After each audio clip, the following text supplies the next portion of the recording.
okuva essula 10 olunyiriri olusooka okutuuka ku lusembayo.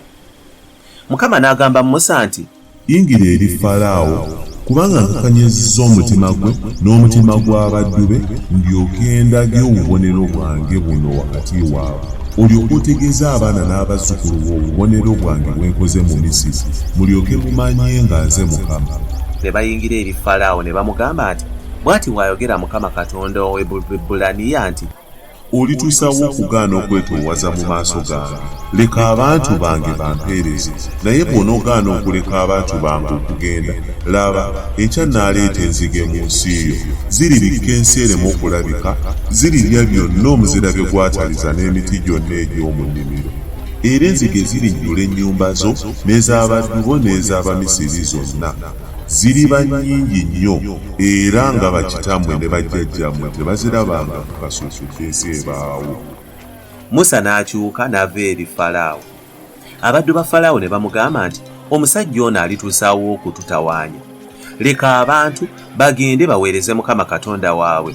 Tonnamanya nga Misiri yonna efaafaaganye.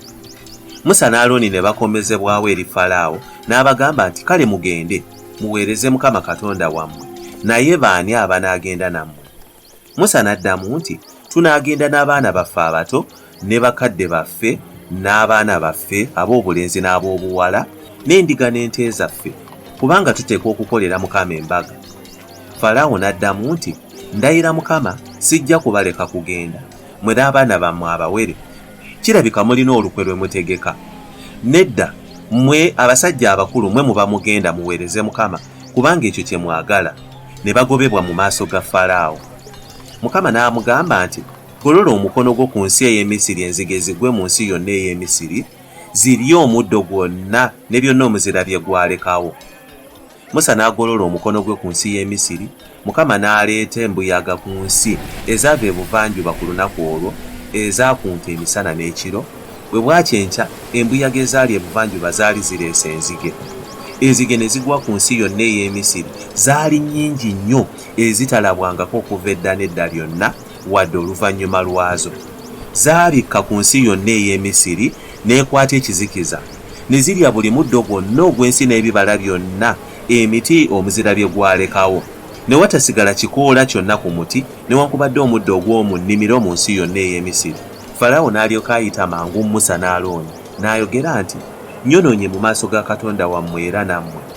Kale kaakano nkwegayiridde munsonyiwe okwonoona kwange omulundi guno gwokka, era musabe Mukama Katonda wammwe anzijjako ekibonyoobonyo kino ekinene.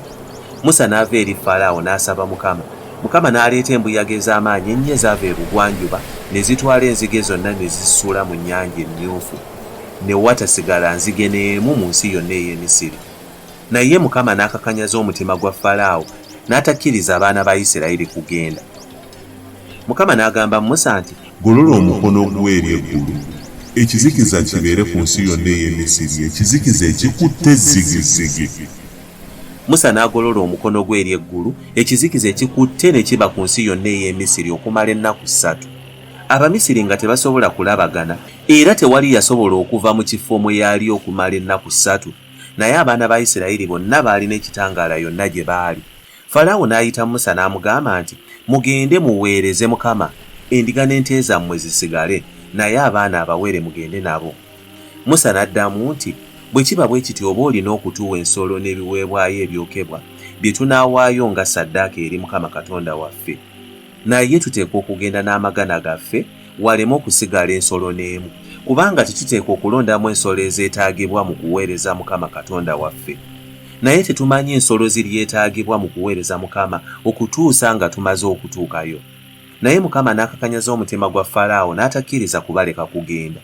Falaawo n'amugamba nti, vva wendi, weekuuma oleme okuddayo okulabika mu maaso gange nate, kubanga ku lunaku lw'olirabika mu maaso gange ogenda kufa. Musa n'amuddamu nti, oyogedde bulungi, sijja kuddayo kulabika mu maaso go.